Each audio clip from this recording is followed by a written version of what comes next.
Hello guys, welcome to my YouTube channel Hindi Vidya by Sadhana. आज हम कारक पढ़ेंगे। कारक क्या होता है? कारक वह व्याकरणीय कोटि है जो यह बताती है कि वाक्य की क्रिया के साथ उस वाक्य में प्रयुक्त संज्ञाओं का क्या संबंध है। आगे इसके भेद देखेंगे। भेद कितने प्रकार के होते हैं?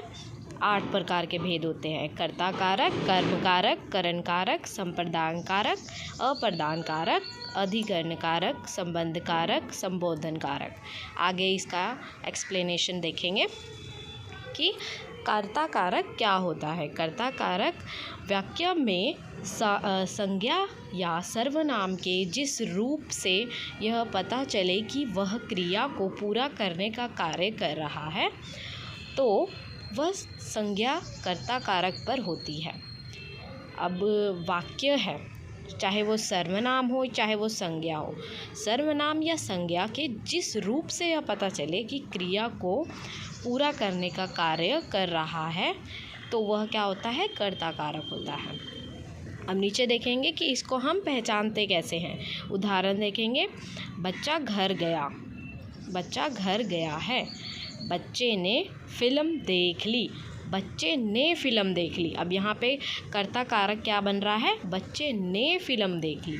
माँ से चला नहीं जाता, यहाँ पर से है तो माँ से चला नहीं जाता। राष्ट्रपति के द्वारा उद्घाटन किया गया। अब यहाँ पे कर्ता कारक राष्ट्रपति के द्वारा किया गया।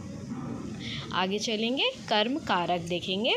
वाक्य की जिस संज्ञा पर क्रिया का फल या प्रभाव पड़ता है, वह संज्ञा कर्म कारक में होती है। ठीक है, जो प्रभाव देता है या फल देता है तो वो क्या होता है? कर्म कारक होता है। उदाहरण देखेंगे। लड़कियां तबला बजा रही हैं। लोगों ने उस इमारत को गिरा दिया। अब यहाँ पर लोगों ने उस इमारत को गिरा दिया। अब यहाँ पे प्रभाव पड़ रहा है, इमारत को गिरा दिया। मैंने मोहन से पहले ही कह दिया था। अब यहाँ पे किस पे प्रभाव पड़ रहा है? मोहन पे। मोहन से पहले ही कह दिया था। आगे देखेंगे। करण कारक।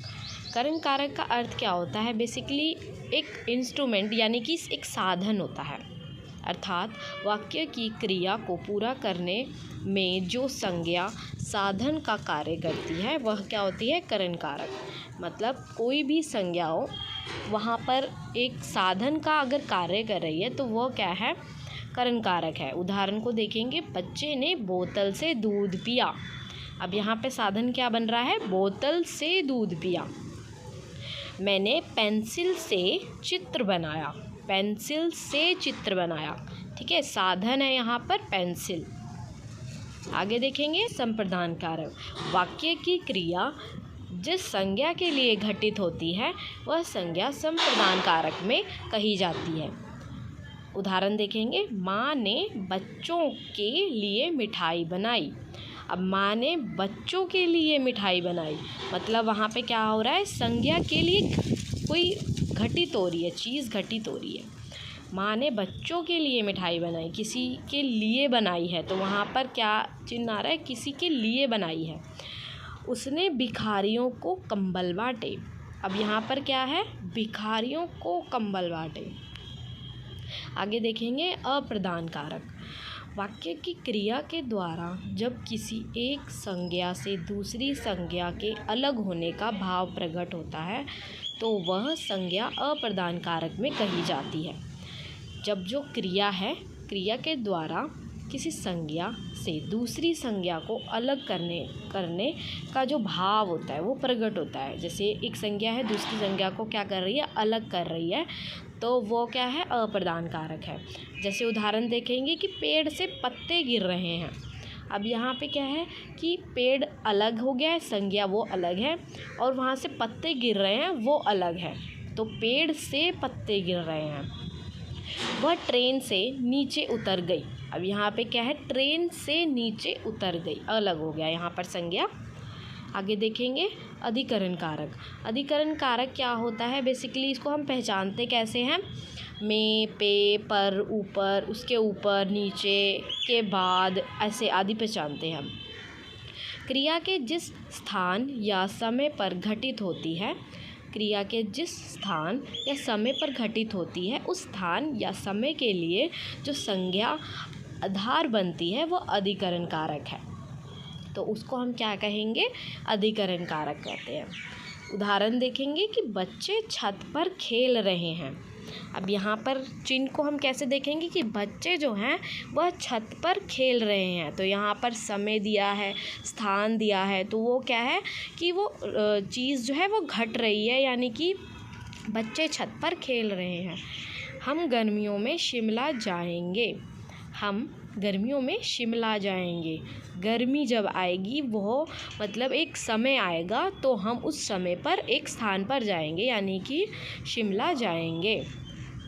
वह मेज के ऊपर बैठा है, यानी कि वह मेज के ऊपर बैठा है। आगे देखेंगे संबंध कारक। जहाँ किसी संज्ञा सर्वनाम का किसी दूसरे संज्ञा सर्वनाम के साथ संबंध दिखाया जाता है, जैसे कि एक संज्ञा को दूसरे संज्ञा के साथ संबंध दिखाया जाए, तो वहाँ क्या है, उसको क्या बोलेंगे हम? संबंध है। यानी कि एक से दूसरे का संबंध जब बने तो उसको क्या कहते हैं? संबंध कारक कहते हैं। उदाहरण देखेंगे, यह बच्चों की किताबें हैं। अब इसको हम पहचानते कैसे हैं कि यहाँ पर क्या दिया गया है? बच्चों की किताबें हैं। एक संज्ञा से दूसरी संज्ञा का संबंध जोड़ा है यहाँ पर। का की उसने लकड़ी का मकान बनवाया। यहाँ पर क्या दिया गया है कि लकड़ी का मकान बनवाया। तुम्हारे घर में कौन कौन है? अब यहाँ पर पूछा गया है तुम्हारे घर में कौन कौन है। ठीक है, यहाँ पे रे, रा, री जहाँ पे भी आए तो वहाँ पे क्या होता है? संबंध कारक होता है। मेरी बेटी लंदन में रहती है। अब यहाँ पे भी री है, तो मेरी बेटी लंदन में रहती है। आगे देखेंगे संबोधन कारक, जहाँ पे किसी चीज़ को हमें संबोधित किया जाता है। यहाँ पे देखेंगे कि जब वक्ता द्वारा किसी संज्ञा का ध्यान आकर्षित किया जाए या उसे संबोधित किया जाए। अब यहाँ पे क्या है?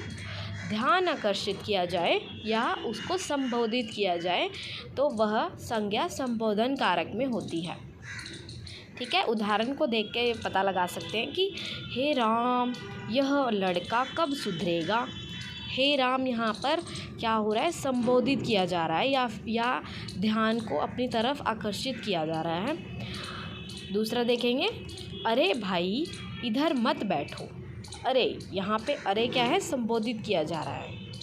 लड़कियाँ चाकू से मत खेलो। अब यहाँ पे भी लड़कियों हैं, लड़कियों चाकू से मत खेलो, तो यहाँ पर भी संबोधित किया जा रहा है या ध्यान को आकर्षित किया जा रहा है। आगे देखेंगे कि हम इसको पहचानते कैसे हैं। कारक, कर्ता ने कर्म को करण से के द्वारा संप्रदान को के लिए हेतु निर्मित वास्ते अप्रदान से अलगाव संबंध का की के ऋणी अधिकरण में भीतर पर ऊपर संबोधन हे हो अरे हे। धन्यवाद आप सभी का।